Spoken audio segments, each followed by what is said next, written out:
Pozdrav svima, dobrodošli u novu epizodu podcasta Ne izdrž. Ovaj podcast je deo projekta Ravnopravnost ne može da čeka, koji sprovodi Fondacija Ana i Vlade Divac uz podršku Balkanskog fonda za demokratiju i ambasade Kraljevine Norveške u Beogradu.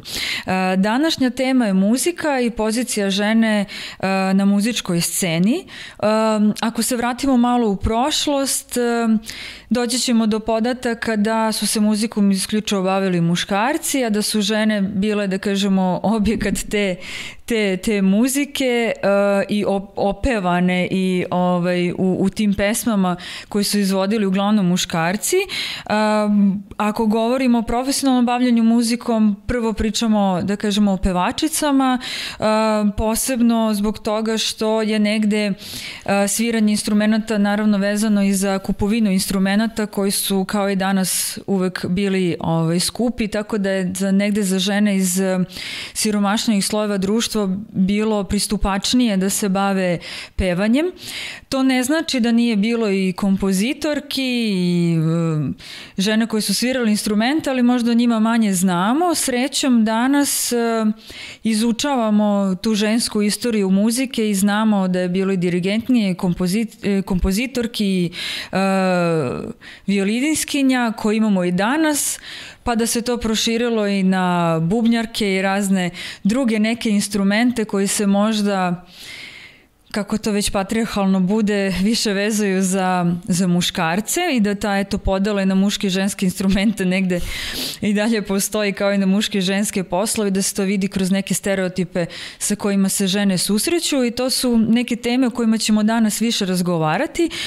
Moja današnja gošća je žena koja se bori protiv stereotipa u muzici i promocijom ženskog stvaralaštva, Katarina Mitić. Katarina, dobrodošla. Bolje vas našla. Katarina nam dolazi iz organizacije Femix, meni jako drage, muzikološkinja, muzička supervizorka, radnica kako u civilnom sektoru, tako i u kulturi s jednim inovativnim pristupom muzici, filmu, novim medijima i to su sve stvari o kojima ćemo danas također razgovarati. I žena sa neizdržom. Koji je bio tvoj neizdrž da počneš da se baviš ovim temama? Pa ja mislim da je nekako više stvari rezultat toga. Jedna je zapravo ljubav prema onome što radim. Imala sam sreću da rano nekako shvatim da je moje opredeljenje muzika, pa sad u nekim različitim oblicima i da se držim tog puta koji je bio krivudav, nekako neobičan, drugačiji, ali da njemu nekako koračam sigurno u smislu i podrške ljudi koji su me okruživali. Da li je to bila ekipa i u osnovnoj školi, posle u srednjoj, na fakultetu.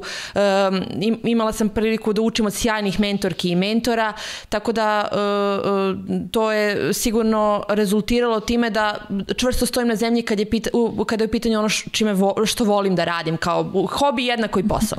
A s druge strane, nekako taj aktivizam je važna stvar za mene, lična, poprilično, i onda sam vremenom uspela da spojim te dve ljubavi, mogu slobodno tako da kažem, i da danas se bavim ovim čime se bavim u tim različitim oblicima, znači da nekako spajam svoje iskustva iz prakse, iz posla zapravo u kreativnim industrijama sa fokusom na muzičku industriju, a s druge strane ova neka druga znanja koje sam pokupila iz akademskog sveta i da prenosim na projekte i programe koje, na primjer, realizujem u okviru Femixa.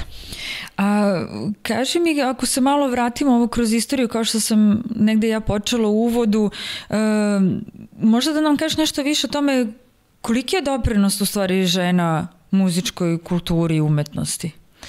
Pa sada ako bismo verovatno zaustavili neku prosečnu osobu, da kažem građanina na ulici, i kada bismo postavili to pitanje, pa moguće da bismo dobili odgovor ne neki poseban, ako je reč o tom doprinosu, a to je ono o čemu smo ti i ja već razgovarale. To je zapravo rezultat tog patrijarhalnog kanona koji postoji već vekovima, te ja vrlo često volim da pomenem taj primer.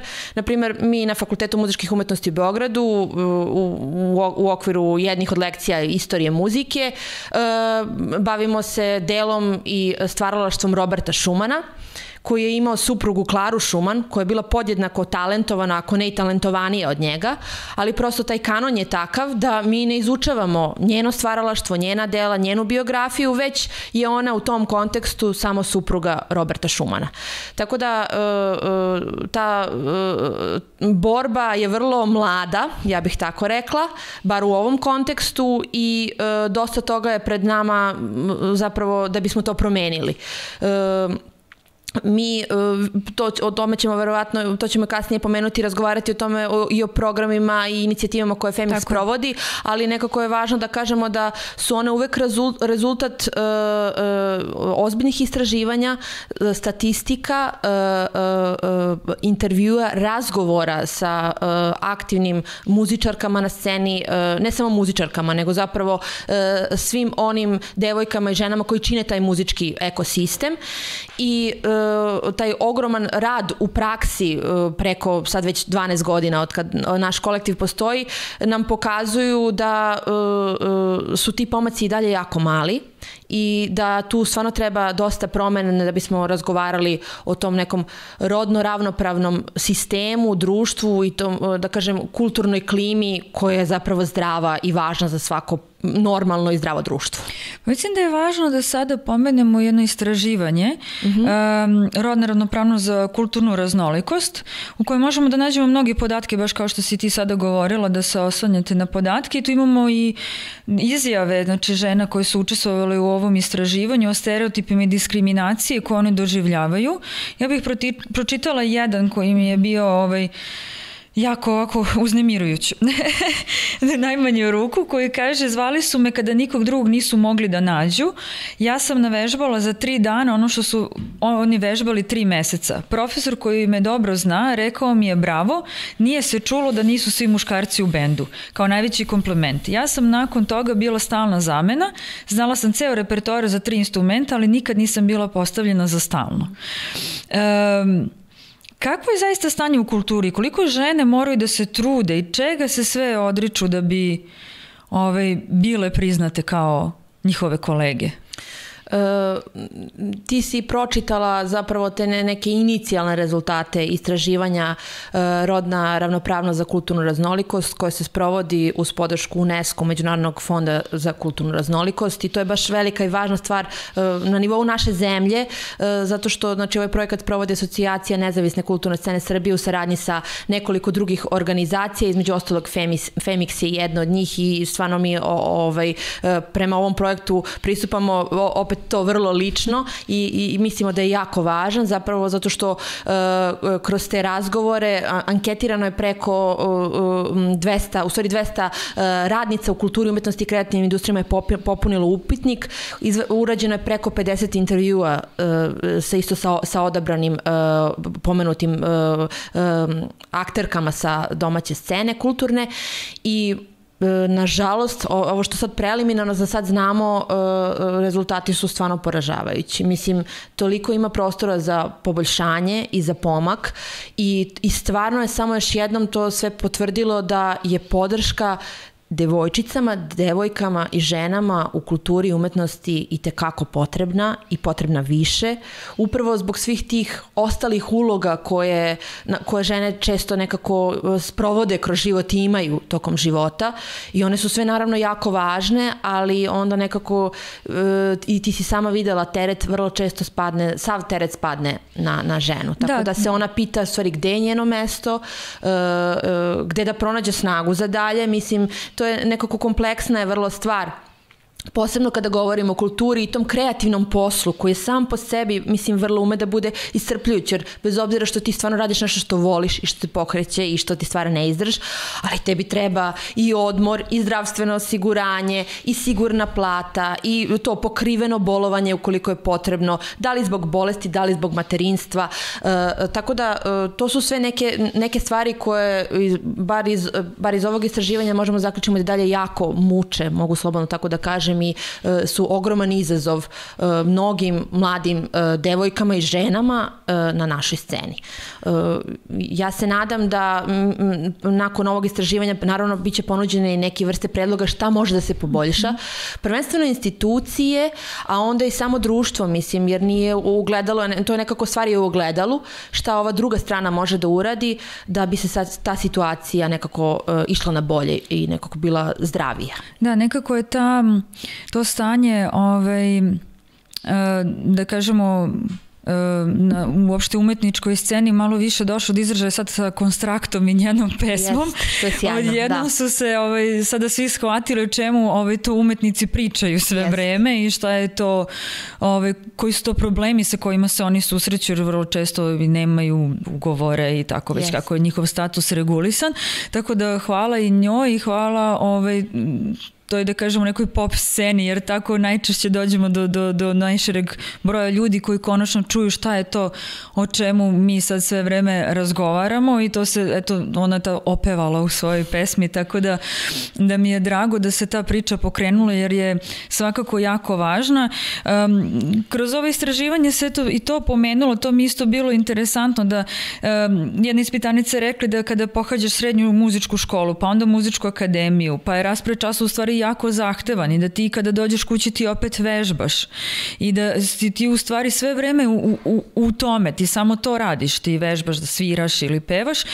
Interesantno je da jedna ispitanica, baš kada se radi o tom usklađivanju privatnog i poslovnog života, kad je govorila o tome da sve obaveze nekako spadnu na nju, te kućne, da u stvari ona kada radi, pošto to voli, to mu dođe kao to slobodno vreme i hobi i da se negde gubi ta granica, ali da nije, mislim, poenta da zato što ga volimo da to nije posao i ona čuvena priča da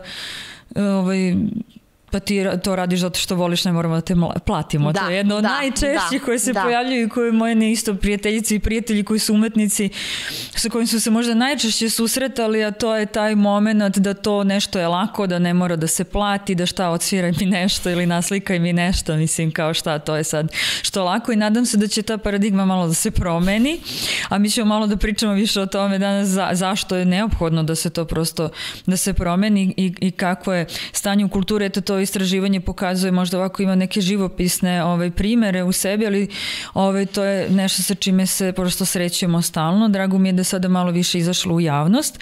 Ti si također radila kao muzička novinarka i tema tog doktorskog istraživanja jeste odnos muzike i medija. Malo bih voljela da popričamo o medijima, jer stalno govorimo o tome da su oni jako važni, ali oni jako često perpetuiraju te neke stereotipe koji se provlače inače kroz društveni kontekst. Kako mediji izveštavaju o muzičarkama i kako izgledaju ti intervjui? Vi ste se time isto dosta bavila u Femixu. Pa da, taj medijski diskurs je vrlo problematična stvar i nešto što u stvari nikako ne doprinosi tom poboljšanju. Mislim, ako govorimo o većini medija, daleko od toga da treba generalizovati stvari, ima nekih ljudi koji sjajno rade svoj posao i koji nam pomažu na ovom putu da promenimo stvari na bolje. Ali, mislim, raznih je tu primera. Uvek mi je fascinantan taj prilikom jednog televizijskog gostovanja u muzičkoj emisiji. Ženski bend je u pitanju, znači sve su članice žene i da je bukvalno prvo pitanje novinara bilo kako da se to do sada i dalje niste raspale, kao razišle, kao pošto eto to je stereotip da se žene mnogo svađaju, da ženski kolektivi su takvi neizdrživi prosto. Mislim što je potpuna besmislica. Da ne pričamo o tome da se u najvećem broju slučajeva zapravo interpretacija povezuje sa fizičkim izgledom, te onda kao imamo seksi gitaristkinja isprašila scenu ili svira podjednako dobro kao što izgleda ili ona čuvena koju stvarno više ne mogu da smislim jeste svira kao muško. Mislim, ali to su sve stvarno naslovi koji su se desili, znači ovo nisu neke floskule i to nije dobra stvar i mislim to stvarno treba da se promeni. Mi o tome stalno pričamo i stvarno se trudimo maksimalno i da edukujemo kad neko pogreši, mislim da kažem ne mrzi nas da to uradimo i ti i ja smo i pričali o tom rodno senzitivnom jeziku zapravo koliko je važan, pa i jeste važan u ovom kontekstu, da ne kažemo ne znam, Selena Simić bubnjar, ne, Selena Simić je bubnjarka, mislim i to je važna stvar jer na taj način neka tamo, eto upravo devojčica u nekom malom mestu će da čuje i da kaže aha bubnjarka, znači već se tu rađa ta ideja primera. Tako da ne mogu da kažem da je tu stvarno situacija dobra kada je u pitanju taj dijalog sa medijima, ali eto nadamo se da neki mladi ljudi isto u tom kontekstu dolaze na scenu pa će se potruditi možda da promene stvari i da prosto tu samo konstruktivno i zajedno možemo da menjamo stvari isto na bolje jer je to neophodno, stvarno je neophodno i nikako ne doprinosi upravo ovome o čemu govorimo, o čemu stereotipima i ovoj nekoj lošoj klimi koja vlada, da zapravo nema mesta na pravi način. Ako govorimo, mislim prvenstveno govorimo o alternativnoj muzičkoj sceni, ali možemo da kažemo i za sve ostale, na primer, muzičke žanrove, da nekako drugačije bi trebalo stvarno tome pristupiti ukoliko imamo kao sagovornicu, jednu muzičarku, producentkinju, nebitno, mislim, prosto važan je taj pristup, jako je važan i možda nije loše da napomenem da mi smo to i uvideli kao veliki problem u smislu da već, na primjer, na rock kampu za devojčice mi imamo edukaciju za njih, u smislu da već u tom uzrastu da osveste, jer nekad je važno i da se osvesti da postoji problem, jer onda ti ako imaš neko nezgodno pitanje, treba da znaš i kako da odgovoriš na njega. U stvari, da li još treba da odgovoriš i da li je možda nekad trenutak da ti kažeš hvala, ja više nisam zainteresovana za ovaj razgovor i da izađeš iz te prostorije. Zašto je nekad u slučaju i u kontekstu nekih medija važno taj autorstvo, u stvari, autorizacija intervjua, na primer, da se vidi šta će tu u stvari na kraju dode i šta će iz nekog tog našeg razgovora neformalnog tako da se izvuče kao jedna rečenica koja će zapravo da bude naslov tog teksta. Tako da to su sve stvari koje zahtevaju edukaciju i promene. To je dobar šlagvort za malo širu priču o tome šta Femix radi sve. Ti si pomenula Rock Camp za devojčice. Volila bi da i o tome pričamo, da objasnimo ljudima i šta je i ko se može da se prijavi, ali hajde da krenemo jednu malo možda širu priču prvo o Femixu. Na koji način vi u stvari edukujete i bavite se, da kažemo, pravim prikazom žena u muzici? Pa mi smo tu u stvari najviše da podržimo, jer to su kao dve, to je s jedne strane jedna jako važna stvar, a s druge strane je važna stvar decentralizacija isto, zato što nisu sve muzičarke u Beogradu ili to sve slikarke ili književnice, ima ih po celoj Srbiji, one su sjajne, fantastične i talentovane i nažalost u manjim mestima prosto i prilike su manje, mislim nekako sve je manje, a stvarno je stvar prilika, mislim u najvećem broju slučajeva se to nekako pokaže da u određenim na karijernom putu može da bude presudno i onda nama je važno da bar inicijalno kada neko debitant u nečemu, odnosno debitantkinja, pružimo tu podršku. Na koji način vi sve to radite? Pa upravo ja samo volim da kažem da znači mi podršku pružamo i devojčicama i devojkama i ženama. Znači u svim uzrastima podrška je neophodna. Rock Camp za devojčice možda kao neki naš najprepoznatljiviji projekat jeste stvarno projekat na koji smo jako ponosni i koji nam svake godine iznova potvrđuje da treba da ga radimo zato što broj prijava ne opada, sve veće interesovanje. Naprimjer, to jeste projekat na koji mediji jako lepo reaguju, ali gde i dalje možda postoji potreba da se objasni zašto samo devojčice, pa zašto ne i dečaci. Pa mislim, mi treba da razmišljamo iz perspektive da je zapravo projekat Rock Camp za devojčice se svake godine dešava u drugom gradu u Srbiji, znači Beograd uopšte nije target, mislim da kažem za to, zato što u Beogradu ima 1000 drugih kampova, prilika, edukacija i tako dalje. Znači nama je ideja da odemo ili u što manji grad ili u neki grad gde se ne dešavaju često programi ovog tipa i da okupimo devojčice iz cele Srbije. A šta znači cela Srbija? Cela Srbija znači i gradovi, i sela, i naselja, i neko brdo gde možda ima jedna kuća, pa sad to dete ne znam koliko kilometara ide do svoje škole. I to je važna stvar, da tako se nekako osvesti, da mi zapravo na kraju dana obraćamo i toj devojčici u toj školi, u osnovnoj u nekom selu, gde obično, bar kod moje bake u selu, 4 dece, ja mislim da ide u tu školu i zamislite sad, vi ste ta devojčica, imate 11 godina, na primjer, i želite da svirate bubanj. To je nemoguća misija. Prvo, teško da ćete naići na podršku, da uopšte probate, da kakav bubanj, kakva muzika, mislim. A druga stvar, gde da ga probate? Mislim, bubanj nije uopšte povoljan instrument i treba ga nabaviti, sve ozvučenje i neko ko će da ti pokaže. Tako da, eto, zato između ostalog samo za devojčice. I još jedna važna stvar je građenje tog sigurnog prostora. Jer devojčice koje dolaze na naš kamp i koje se prijavljuju, to su, mi posebno podržavamo stvari devojčice koje se osjećaju drugačije, koje možda slušaju neku drugu vrstu muzike koja, eto, nije mainstream, šta god on to bio u današnjem kontekstu, koje se oblače možda drugačije nego većina devojčica. Mislim, da ne bude neobično stvarno što neka devojčica 12 godina baš voli metal muziku i kao volela bi da nauči da svira gitaru i da jednog dana možda i svira u nekom metal bendu. Možda ne mora što da svira, samo treba da proba. Mislim, i to je važno, znači možda ta prilika da neko proba. Tako da stvaranje tog sigurnog prostora se pokazalo kao odlična stvar, jer onda mi ne radimo s njima samo tih 7 dana, nego zapravo radimo cele godine, tokom nekoliko godina, to je kontinuirano.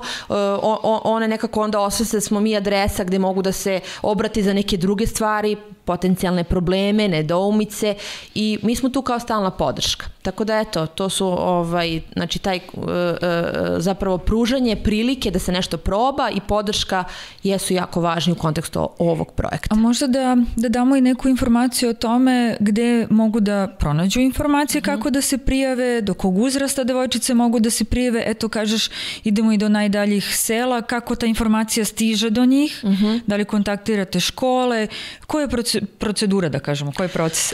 Pa da, znači proces je da mi, eto, razmišljamo otprilike kao, ove godine smo bili u ovom kraju Srbije, ajmo možda sledeće godine u ovaj drugi kraj da nekako više animiramo možda ljudi iz tog kraja, ili da prosto im bude lakše logistički roditeljima iz tog kraja i deci iz tog kraja da dođu na kamp.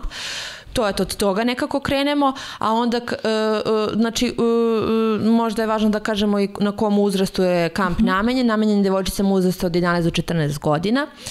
One u okviru kampa uče osnove sviranja ili uvežbavaju sviranje, znači gitare, bas gitare, klavijatura, bubnja, pevanje koja god izrazi želju, mi smo tu da podržimo sve, mogu i sve da pevaju, a od pre nekoliko godina uveli smo i sekciju muzičke produkcije, osnove snimanja zvuka, kao isto jednu onako zanimljivu stvar, i tu interesovanje je jako lepo, jer mislimo da u tom uzrastu već mogu zapravo da probaju, da vide da li je to nešto što ih zanima i da se posle malo više zainteresuju i da kažem za ovu struku. Tako da onda mi kad odaberemo taj grad, onda svakako imamo tu nekako tu razrađenu logistiku na lokalu i tu nam baš znači, povežemo se sa institucijama u kojima će biti kamp, obično to bude u nekom đačkom domu, jer to je zgodno, to je, ja kažem, događaj najvišeg rizika, mislim 50 duša na jednom mestu, preko 30 devojčica, mentorki, organizacija cela i kao prosto odgovornost je stvarno jako velika. Tako da onda mi na lokalu radimo na tome da dopremo i do lokalnih medija, svakako se šalju i pozivi, na primjer, ne znam, u kom krugu od koliko kilometara, nekoliko desetina kilometara da vest stigne i do tih osnovnih škola koje bi možda mogle da prošire informacije na prave adrese, i to je neka procedura. Mi obično imamo i nekoliko gostovanja po nacionalnim televizijama, u nekim udarnim emisijama i programima, i onda stvarno se tu vidi se uticaj i raduje nas da zapravo možda su nam i najbolji promoteri naše dosadašnje učesnice koje šire tu vest i pričaju svojim drugaricama, tako da onda često imamo, bila je, ne znam, moja najbolja drugarica moje drugarice, moja kuma, i to je nekako vest koja se širi iz godine u godinu, što znači da su ova prethodna generacija bila zadovoljna i zato preporučuju dalje. A sigurno jeste, s obzirom da imate i alumni program, jel tako? Imali ste i događaj koji se zove Mentorine i mentorke rokaju, je li tako? Jeste, to je isto jedna važna stvar, to kao u kontekstu toga da mi sa njima nastavljamo taj odnos, ne samo, znači ne traje kamp samo tih 7 dana, nego se družimo i u kontaktu smo i tokom cele godine i svih godina koje uslede nakon kampa.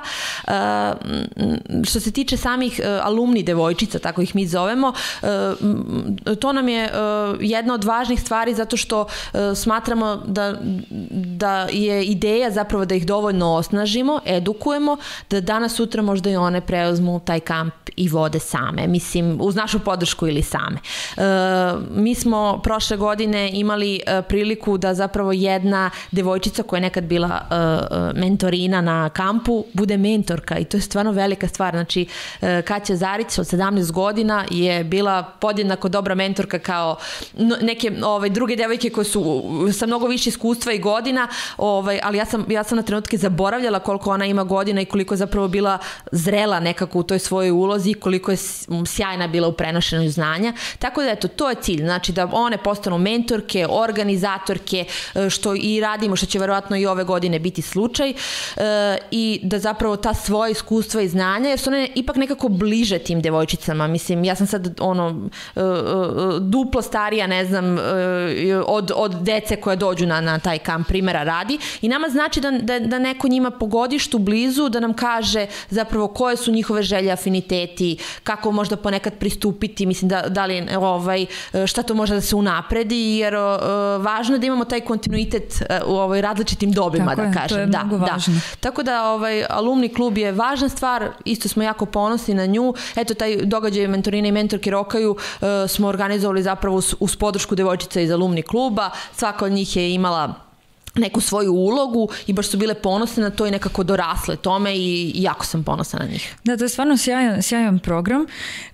Ja sam bila na jednom rokampu za devojčice, na završnom koncertu i zaista je atmosfera fenomenalna i vidi se da tu jeste neki siguran prostor za njih i da onako mogu da se opuste i da stvarno negde rade ono što vole, što je danas jako važno. I vi imate još jedan program koji je jako važan, a to je Femikseta. Voljela bi da i o njemu malo više pričamo. Tu su možda ove muzičarke koje su malo starije, možda malo su se više ostvarile u tome, kojima također treba podrška, pošto je jako da kažemo, ima malo žena prosto u medijima koje su i autorke i kompozitorke i izvode i pevaju i sviraju to što su zamislile. I vi se u Femikseti negde spajate jako puno, kako bih rekla, žena koje se bave različitim delatnostima, od toga da svaka Femikseta ima drugu dizajnerku, ne znam, producentkinju i tako dalje. Voljela bi da nam malo više o tome kažeš, da kažeš koliko dugo postoji Femikseta, šta je ona i na koji način vi to radite. Pa evo, baš je lepa stvar što ove godine zapravo proslavljamo jubilarno izdanje Femiksete 10. Femikseta je jedna od najstarijih inicijativa kolektiva Femiks, mislim najstarijih, ali jeste tako, 12 godina već postoji od osnivanja kolektiva. To je jedinstvena kompilacija, muzička kompilacija u regionu i ja se nadam da će se to uskoro promeniti, jer uvek me neka jeza prođe kad kažem da je jedinstvena u regionu, jer mi sad stvarno već proteklih nekoliko godina imamo upite iz drugih država, eksiju država, da li mogu one da učestvuju, tako da stvarno ima veliki potencijal u smislu da znači nema sličnih stvari u okruženju, a to treba se promeni. Znači to je kompilacija koja zapravo promoviše muziku autorki, kant autorki i bendova sa ženskim stvaralaštvom. I evo, ove godine opet rekordan broj prijava, 68 kompozicija na nivou Srbije je baš velika stvar. Mislim, to su mlade neke autorke, mladi bendovi, neki sa malo možda i više iskustva, znači tu nema, da kažem, nema te vrste podele. Femikseta je otvorena za sve i nama baš znači nekako da imamo to prožimanje možda nekih iskusnih koleginica i kolega i nekih koji su na debitantskim. A i različitih žanrova, je li tako? Apsolutno, znači to je isto jedna od njenih prednosti, što je ona žanrovski nema ograničenje i tako žanrovski šarenolika i onda je super.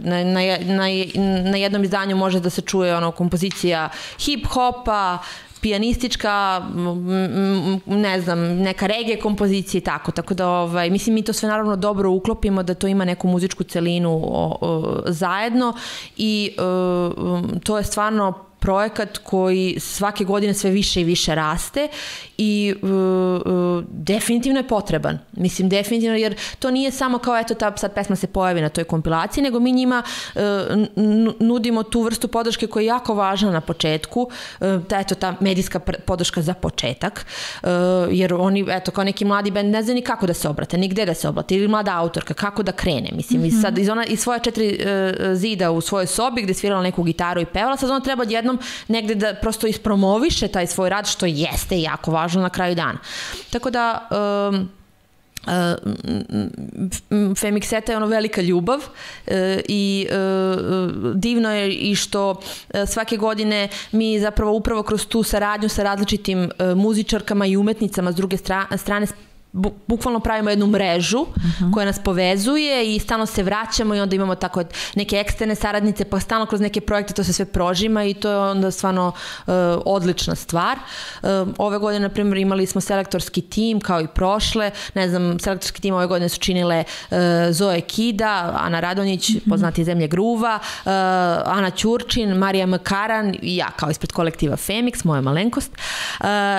S druge strane, Andrijana Vešović nam je radila sjajan vizualni identitet, Kaća Kolar koja radi na Beogradu 202 je zadužena za tu postprodukciju, tako da eto, kad na jednom mjestu imate tako super neku ekipu žena, onda imate nekako energije da to sve bude svake godine sve veće i bolje i stvarno tu mogu da pohvalim medije koje otvaraju sve više i više vrata. Problem je ponekad kad ti možda osloviš nešto sa feministička kompilacija, to možda nekom bode oči, ali zapravo to jeste kompilacija koja promoviše žensko autorstvo i mislim na kraju dana važna je, jako je važna, tako da eto, radujem se da ovog leta uživam u promociji tog jubilarnog izdanja i bit će baš velika lepa promocija u Beogradu i Novom Sadu, pa eto, bit ćete pozvani. Hvala ti. A kaži mi, sve te kompozicije za svih prethodnih Femikseta su dostupne, je li tako? I online tako je, mogu da se, je.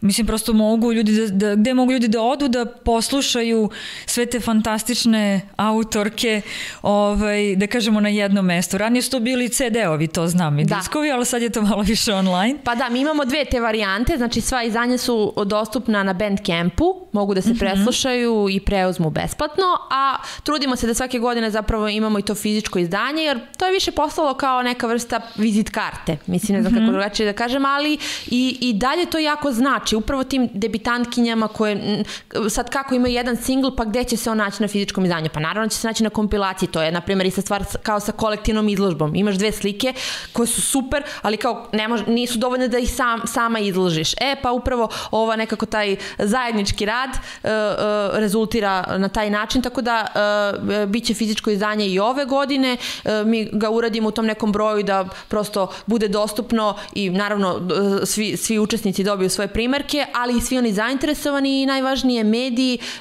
diskografske kuće i prosto ljudi koji bi trebali da čuju tu muziku. I stvarno mi je sjajno što je to tako, da kažemo, interdisciplinarno i što se zaista fantastične žene tu okupljene, kao što smo rekli, od dizajnerki, fotografkinja, producentkinja i uopšte, mislim da je to stvarno jako važno, ne samo za umrežavanje, nego prosto i za taj koncept interdisciplinarnosti koji generalno promovišemo i kroz ovaj podcast, jer mislimo da je jako važan i da je ta saradnja i to širenje nekih vidika mnogo važno, posebno za mlade i za mlađe osobe.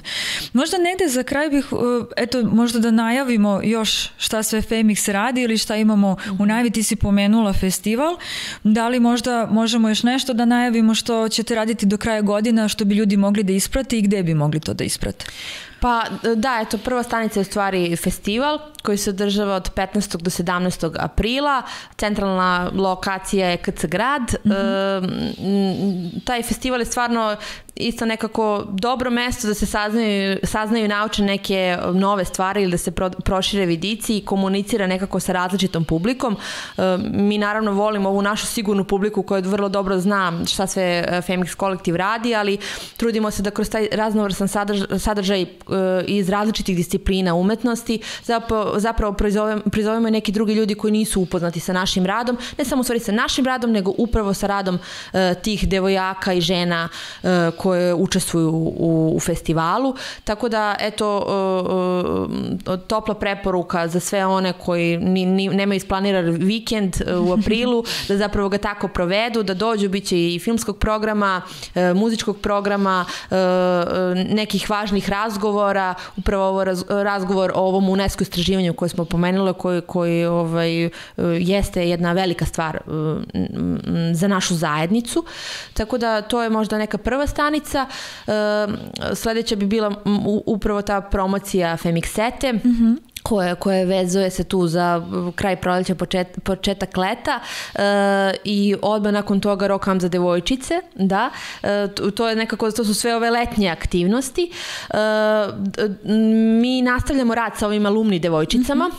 Taj projekat sad dobija neku drugu dimenziju, zapravo ta edukacija se penja na neki veći nivo, da ih još više osposobimo, da još više nekako budu uključene u rad našeg kolektiva i organizacije, te na jesen očekujemo događaj koji će zapravo one same da organizuju, da ih nekako osnažimo, da vidimo kako one funkcionišu,